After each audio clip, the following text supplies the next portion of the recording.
Hello friends, कैसे हैं आप सभी। आज फिर हम एक नई वीडियो लेकर आए हैं जिसमें एसएससी एमटीएस के जो प्रीवियस ईयर के क्वेश्चंस हैं उन पर हम डिस्कस करेंगे और एक आइडिया लगाएंगे कि एसएससी एमटीएस एग्जाम में कैसे क्वेश्चन पूछे जाते हैं। तो जैसे कि चलते सीधे क्वेश्चनों की तरफ। ये 2023 के क्वेश्चन है। जैसे क्वेश्चन फर्स्ट दे रखा है कि किसी अर्थव्यवस्था में मुद्रा का मुख्य कार्य क्या है। मुद्रा मतलब करेंसी की करेंसी इकोनॉमी में क्या है, उसका कार्य क्या है, वो क्या कार्य करती है। तो ऑप्शन दे रखे हैं संपत्ति सृजन करना, ब्याज दरों को विनियमित करना यानी रेगुलेट करना, विनिमय को सुगम बनाना और महंगाई पर नियंत्रण करना।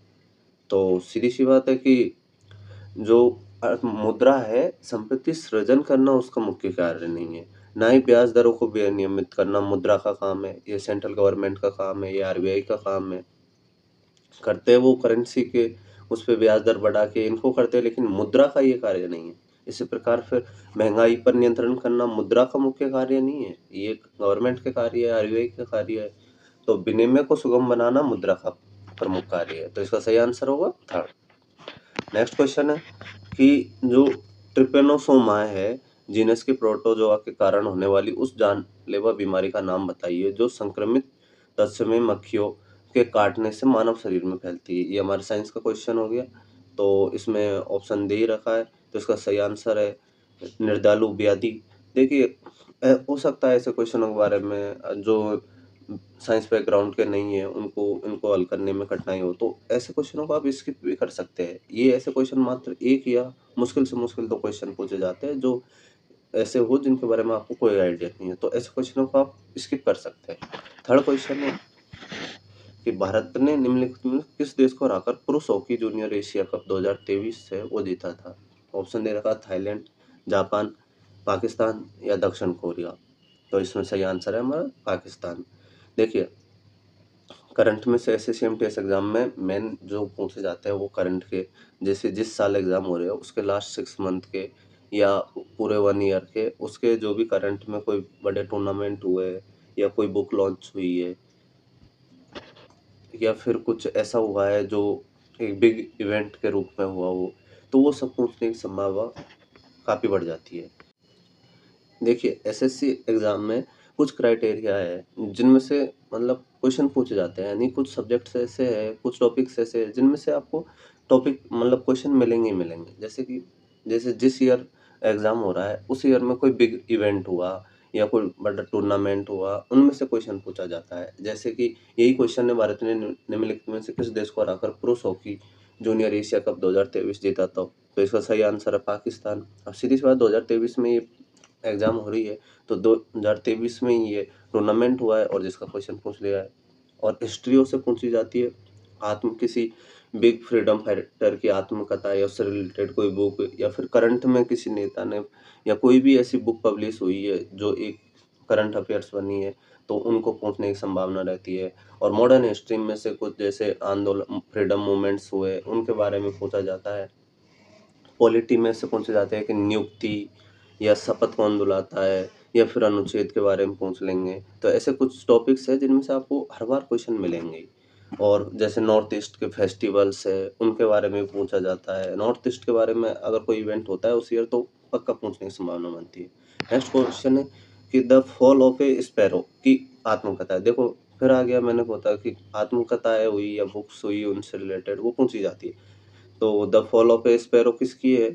देखिए, स्पैरो, इससे आपको एक आइडिया तो इससे लगा लेना चाहिए कि जो सलीम अली है, इसका आंसर सही सलीम अली है। और सलीम अली ने ही जो वर्ड्स के क्षेत्र में एनिमल्स वर्ड्स इनके उसमें वो उन्होंने एक अहम रोल अदा किया था। तो सीधी सी बात है, इसका आपको आइडिया लगा के भी आप इसका सही आंसर दे सकते थे। तो इसका सही आंसर है सलीम अली।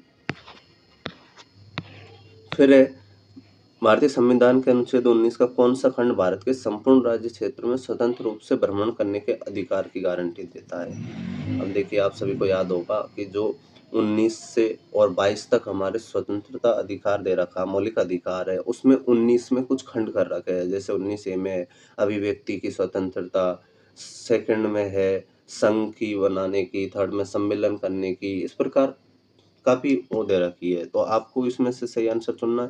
तो हमारा जो खंड डी है उसमें भारत के संपूर्ण राज्य क्षेत्र में स्वतंत्र रूप से भ्रमण करने का अधिकार गारंटी दे रखी है। लेकिन हाँ, इस पे भी कुछ क्राइटेरिया फिक्स है जिनके आधार पर पाबंदी लगा सकते हैं। जैसे कि जो वेश्या है या एड्स पीड़ित है, उनको ऐसे स्वतंत्र रूप से भ्रमण करने के अधिकार को रोका जा सकता है, पर ये सिर्फ कोर्ट के आदेश के अनुसार ही हो सकता है। इसी प्रकार नेक्स्ट क्वेश्चन है, किस स्थान पर आयोजित की गई कांग्रेस अधिवेशन में दादा भाई नौरोजी ने स्वराज शब्द का सर्वप्रथम प्रयोग किया था? तो ये था कलकत्ता में। ठीक है, ये कलकत्ता में था। तो ये ऐसे डायरेक्ट क्वेश्चन है जो मॉडर्न हिस्ट्री से पूछे जाते हैं, जो फ्रीडम मूवमेंट्स के टाइम पे हुआ, या जैसे कि ये मान के चलिए आप 1905 से 1947 तक जो भी मूवमेंट्स हुए उनके बीच में से क्वेश्चन पूछने की पूरी संभावनाएं बनती है। फिर है रिखमपदा नृत्य का संबंध निम्नलिखित में से किस राज्य से है? देखिए, मैंने कहा कि जो भी नॉर्थ ईस्ट से ये नृत्य हुए या वहाँ की कोई कल्चर के बारे में, वहाँ के फेस्टिवल के बारे में इन पूछने की संभावना सबसे ज़्यादा है। इसी प्रकार ये पूछा गया कि रिखमपदा नृत्य है, उसका संबंध वो किस राज्य से रिलेटेड? ऑप्शन दे रखा है असम, अरुणाचल प्रदेश, मिजोरम या मेघालय। तो इसका सही आंसर है अरुणाचल प्रदेश। इसी प्रकार फिर कि ब्रिटिश ईस्ट इंडिया कंपनी ने स्थायी बंदोबस्त प्रणाली की शुरुआत कब की थी? तो देखिए 1793 है, जो कॉर्नवालिस थे, जो गवर्नर जनरल थे, उन्होंने ये स्थायी बंदोबस्त प्रणाली की शुरुआत की गई थी, तो 1793 में। फिर इसी प्रकार है 2022 में केंद्र ने न्यूनतम समर्थन मूल्य यानी कि एमएसपी के मुद्दों पर गौर करने के लिए पूर्व केंद्रीय कृषि सचिव की अध्यक्षता में एक समिति का गठन किया, तो वो कौन थे? तो ये फिर मैंने कहा 1 ईयर के रिलेटेड में करंट अफेयर्स घूम रहा है, तो इसके थे संजय अग्रवाल जी। फिर है 10th क्वेश्चन कि निम्नलिखित में से कौन एक प्रशंसित कथक नृत्य है जिनके नाम कई पुरस्कार है? तो ये जो पंडित बिरजू महाराज है, इनके बारे में आप जब भी कथक नृत्य के बारे में सुनेंगे तो पंडित बिरजू महाराज जी है, उसके उनके बारे में आप हमेशा सुनेंगे ये चीज़ें। जैसे कि उस्ताद बिस्मिल्लाह खान है, ये शहनाई के है, तो सीधी सी बात है, जहाँ भी शहनाईकार उनका आएगा तो उस्ताद बिस्मिल्लाह खान के बारे में सीधी सी ऑफिशियली बात है कि उनका नाम जरूर आएगा। इसी प्रकार कथक नृत्य का नाम जहाँ पर भी आएगा तो पंडित बिरजू महाराज का नाम हमेशा आएगा। इसी प्रकार है भारत में दूसरी बार एशियाई खेलों का आयोजन कब किया गया था? तो ऑप्शन दे रखा 1986, 1994, 1998, 1982। तो देखिए, अब इसका सही आंसर तो 1982 है, लेकिन आप ये कह सकते हैं कि ये किस प्रकार से पूछा गया ये क्वेश्चन कि भाई 1982 का क्वेश्चन यहाँ पे किस प्रकार अप्लाई होगा? तो देखिए, जो एशियाई खेल है उनका या तो पूछा जाएगा कि करंट में इस बार कहाँ हुआ, या फर्स्ट या सेकंड कोई सा भी खेल हुआ, कोई सा भी टूर्नामेंट हुआ, कोई भी इवेंट हुआ, उसके बारे में या तो प्रथम के बारे में पूछा जाता है कि भाई इसका प्रथम सम्मेलन कहाँ हुआ, ज़्यादा से ज़्यादा दूसरा कहाँ हुआ, या फिर वर्तमान में कहाँ हुआ, या फिर अगला कहाँ हुआ। ये कुछ क्राइटेरिया फिक्स रहते हैं, तो इसका था 1982। इसी प्रकार पिंजर का एक उपन्यास है, तो अनीता देसाई का, किरण देसाई का, कमला दास का या अमृता प्रीतम का? तो इसका सही आंसर है अमृता प्रीतम। थर्ड है फिर जॉन डाल्टन ने 1808 में रासायनिक अभिक्रियाओं समझाने के लिए कौन सा सिद्धांत प्रकाशित किया था? तो जॉन डाल्टन ने किया था, ये साइंस का क्वेश्चन है, परमाणु सिद्धांत किया था। इसी प्रकार फिर निम्नलिखित में से संतूर नामक संगीत वाद्यंत्र के प्रसिद्ध वादक कौन थे? संतूर नामक संगीत वाद्यंत्र के, तो इसके थे पंडित शिव कुमार शर्मा। ठीक है, इसका सही आंसर होगा पंडित शिव कुमार शर्मा। फिर है किस भारतीय संगीतकार का संबंध बांसुरी से है? तो पंडित नेक्स्ट क्वेश्चन है किस भारतीय संगीतकार का संबंध बांसुरी से है? उस्ताद अल्लाह रखा, उस्ताद जाकिर हुसैन, पंडित हरिप्रसाद चौरसिया, पंडित रविशंकर। तो इसका सही आंसर है पंडित हरिप्रसाद चौरसिया। फिर है वैश्विक बहुआयामी गरीबी सूचकांक 2022 के अनुसार निम्नलिखित में से कौन सा राज्य 10 सबसे गरीब राज्यों में शामिल नहीं? ऑप्शन दे रखा है गुजरात, उत्तर प्रदेश, ओडिशा या असम। तो देखिए, इन ऑप्शनों में से आपको वैसे ही दिख जाना चाहिए जो गुजरात है वो काफ़ी डेवलप है और उसकी जो पर कैपिटा इनकम है वो भी काफ़ी है और राज्यों की तुलना में अधिक है, क्योंकि वहाँ बिजनेस को ज़्यादा बढ़ावा दिया जाता है। तो इसका सही आंसर गुजरात है। फिर कि काली मिट्टी वाले क्षेत्र को दक्कन उपवेदन यानी दक्कन ट्रैप, कुछ ऐसे शब्द होते हैं जब हिंदी में समझ में नहीं आते, वो इंग्लिश में जल्दी हो जाते हैं, जिससे डेक्कन ट्रैप के नाम से जाना जाता है। तो सीधी सी बात है, हिमालय पर्वत को दक्कन ट्रैप के बारे में नहीं जाना जाता, तटीय मैदानों को भी नहीं जाना जाता, उसी प्रकार उत्तरी मैदान भी नहीं है। सीधी सी बात है, प्रायद्वीपीय पठार इसमें डेक्कन ट्रैप के नाम से जाना जाएगा। इसी प्रकार मृदा विज्ञान के क्षेत्र में ह्यूमस है को क्या माना जाता है?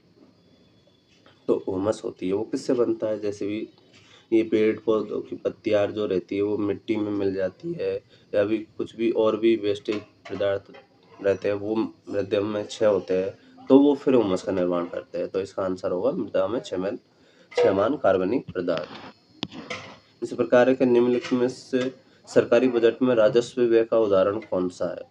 मतलब कि जो गवर्नमेंट एक्सपेंड होता है, रेवेन्यू एक्सपेंडिचर होता है, वो उसका उदाहरण कौन सा है?